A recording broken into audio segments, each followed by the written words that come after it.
Territori shqiptar për datën 17 nëntor do të jetë në ndikimin e masave ajrore relativisht të lagështa dhe të ngrohta duke sjellë mot me vranësira në pjesën më të madhe të vendit, si dhe rreshje të izoluara në disa zona jugore dhe qendrore. Paraditja do të jetë me vranësira të dendura në shumicën e territorit, ndërsa pasditja sjell rreshje të dobëta shiu kryesisht në jug dhe në disa zona të ulta. Temperatura minimale pritet të zbresë deri në 8 gradë Celsius, ndërsa ajo maksimale të ngjitet deri në 22 gradë Celsius në bregdet dhe zonat qendrore. Gjatë ditës priten të ketë rreth 4 deri në 5 orë diell në zona të izoluara.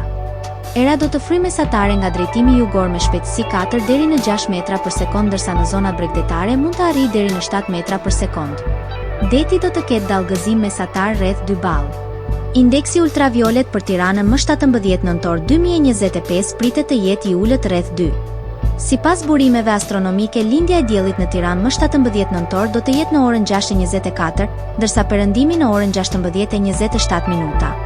Temperaturat minimale dhe maksimale për disa qytete kryesore të Shqipërisë do të jenë si më poshtë. Shkodër 14 deri në 19 gradë Celsius. Kukës 12 deri në 19 gradë Celsius.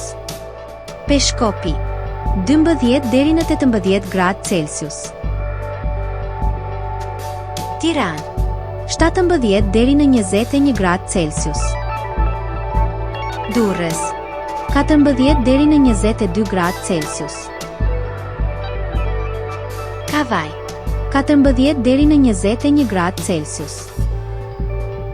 Elbasan 16 deri në 22 gradë Celsius. Berat 16 deri në 21 gradë Celsius. Korç 8 deri në 14 gradë Celsius. Vlorë 18 deri në 21 gradë Celsius. Gjirokastër 12 deri në 17 gradë Celsius. Sarandë 14 deri në 20 gradë Celsius.